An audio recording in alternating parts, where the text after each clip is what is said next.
Hello everyone, Dominic here. How are you doing? It's been a long time again since I've done a video. I say this every time, I really want to get to the point where I can do these videos every day, but it's tough managing everything because I'm editor, social media manager, content creator, and I have limited time. I hope to get to the point where I have someone that can help more regularly with turning out articles into videos and chatting through the news.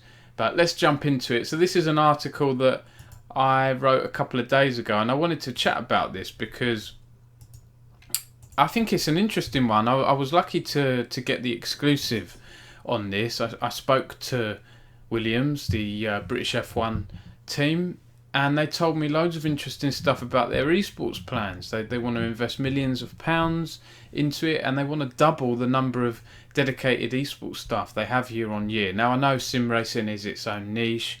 It's not League of Legends. But this is, Williams are a UK-based team. Very respected, well followed. Obviously a big F1 team. And the fact that they want to do this, I think, is very positive for esports in the UK and in general as well. You see these sports clubs come in, teams like Man City, Wolves, hiring people, PSG, other clubs, creating jobs in esports and putting funding into esports that wouldn't have been there 5 or so years ago. So I think this is great to see. So Stephen English, head of esports at Williams Racing, he told me that the board of our company recently approved a new esports business plan which is invested in millions over the next 5 years and beyond. Sim racing was a good place to start, and we're expanding beyond it now. The fact that Rocket League has done a deal with F1 and teams like Williams have livery in it, that's helped us take a step forward there. And in the future we'll be looking at titles beyond the sectors we began in, and that will only bring more growth, areas of specialisation and careers in the future. So 3 years into our esports journey, we're still snowballing out of control as an esports business. And he said that esports very quickly dwarfed Williams' other new projects to become a business of its own at the company, rather than just being a marketing project that an F1 team was pursuing. This growth led to Williams expanding its team, with Stephen solely focusing on esports now. So yeah, he's head of esports now.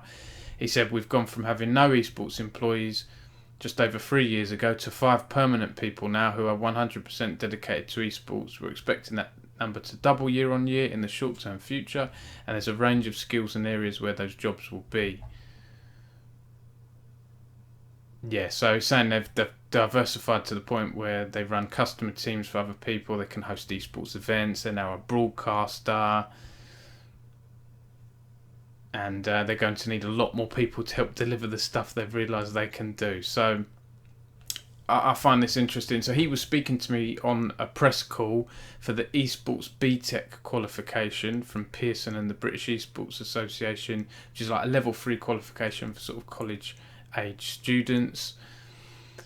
And he said students studying the BTEC would bring rounded experience to everything we're doing. You can't underestimate the value to that. To me, it makes more sense to train in the area you're passionate about, like esports, rather than a linear path like a specialist degree in one area like journalism. Other people have sort of debated that, whether you focus on, if you want to be an esports journalist, do an esports journalism course. If you want to be an esports coach, do a general coaching course. But this esports BTEC has been going for a year now and has had some good feedback, really, from what I'm hearing from students and teachers. But it's still relatively early days. We had the whole Staffordshire Uni, I don't want to say what's the right word, debacle. I'm not sure really. You could say that. I mean, some students will say that are unhappy. Some students that are happy with the course won't say that. So the talking point, the Staffordshire Uni talking point, has shown that if you're going to do a degree, you need to get the right lecturers in. But anyway, I won't go into that. That was another video, a few videos back. You can watch that or read the article I did on that. And yeah, it was very positive. Let's have a look at some of the tweet reactions here. One more way that esports is growing. Sam Cook at Esports Insider said some kind words here. It's an interesting and encouraging read. A few others saying massive news and didn't expect this. Honestly, thought it was going downhill. Mark McCready at the British Esports Association, their Scottish representative, said huge news for a business in the UK looking to develop and invest further into the esports industry and recognising the educational benefits and influence it has on career pathways. Great news. Just, really positive stuff. And the other thing I want to highlight as well, in other sim racing news, McLaren has launched a new esports studio, or McLaren Shadow Studio. That's their gaming arm, McLaren Shadow. And I asked them, is this just going to be used internally? Because it looks there that it's going to be used as an internal thing for their own drivers, their own sim racers and so on. But they said to me, we're in the very early stages of the studio, but there will be some exciting projects upcoming that we will confirm. That hints that there may be other esports third-party tournaments. They're opening up to people outside McLaren, bringing in fans. I think they said actually they're going to have there we go. The bank Quantum Pay is driving a fan engagement program around McLaren Shadow Studio, letting McLaren fans visit and experience the studio. So there we go. The McLaren Shadow Esports team was launched in 2017 when McLaren saw an opportunity in the space between virtual and real racing. And they said they pride themselves on bridging this connection and helping us evolve into the next chapter by broadening our reach beyond esports into gaming. And if you look at when McLaren did enter into esports, I remember this. They invited me around their facility. That was a really sort of cool thing. That was a few years back. These racing brands now are starting to better understand esports and sim racing and sort of, I guess, formulate, improve their esports operations over time.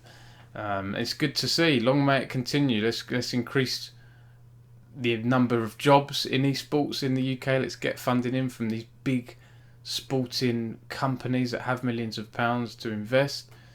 And let's see where it takes us in the future, just as long as they do the right things, But it looks like they're putting in place good things. I think Man City have an head of esports now. I know Michael Moriarty, their esports journalist, well, I guess former esports journalist, is at Wolves Esports now. It's great to see, and long may it continue.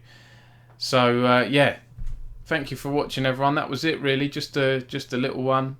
Thank you for watching. Hope you like, subscribe and all that jazz, and see you in the next video, and I hope to be doing more of these. So until next time, take care.